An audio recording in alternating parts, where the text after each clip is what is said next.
presented by Namuna Music। ये छौड़ी बिना पुरैले न जाइबौ, ये छौड़ी बिना पुरैले न जाइबौ, हमें जाते सपनवा के। Mixed by SP Nitish। जाते सपनवा के।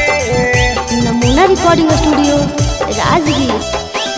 वही रान छौड़ी बतियाले मन न तो पर जैत तोरा भारी गे, पर जैत तोरा भारी गे। वही रान छौड़ी बतियाले मन न तो पर जैत तोरा भारी गे। गाया झीलवा के ही खटिया हिरानवा गे, गाया झीलवा के ही खटिया हिरानवा गे। ये छौड़ी बिना पुरैले न जाइबौ, हमें जासे सपनवा गे। ये छौड़ी बिना पुरैले न जाइबौ, हमें जासे सपनवा गे। ये छौड़ी बिना पुरैले, ये छौड़ी बिना पुरैले न जाइबौ, हमें जासे सपनवा गे।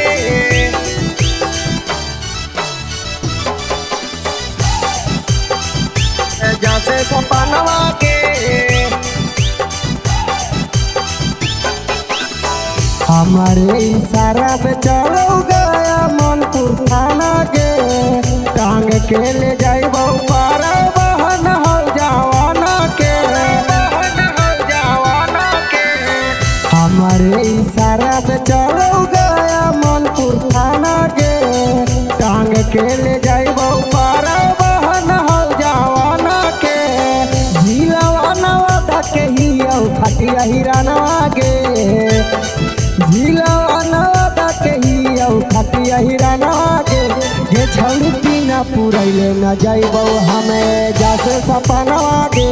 ये छौड़ी बिना पुरैले न जाइबौ, हमें जासे सपनवा गे। ये छौड़ी बिना पुरैले न जाइबौ, ये छौड़ी बिना पुरैले न जाइबौ, हमें जासे सपनवा के।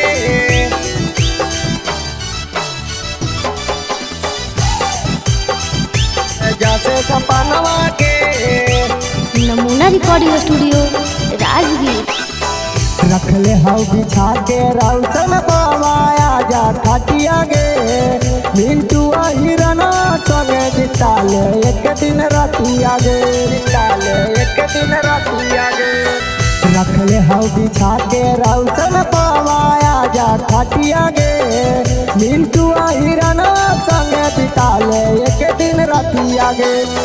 झीलवा जमुई के ही खटिया हिराना गे, झीलवा जमुई के ही खटिया हिराना गे।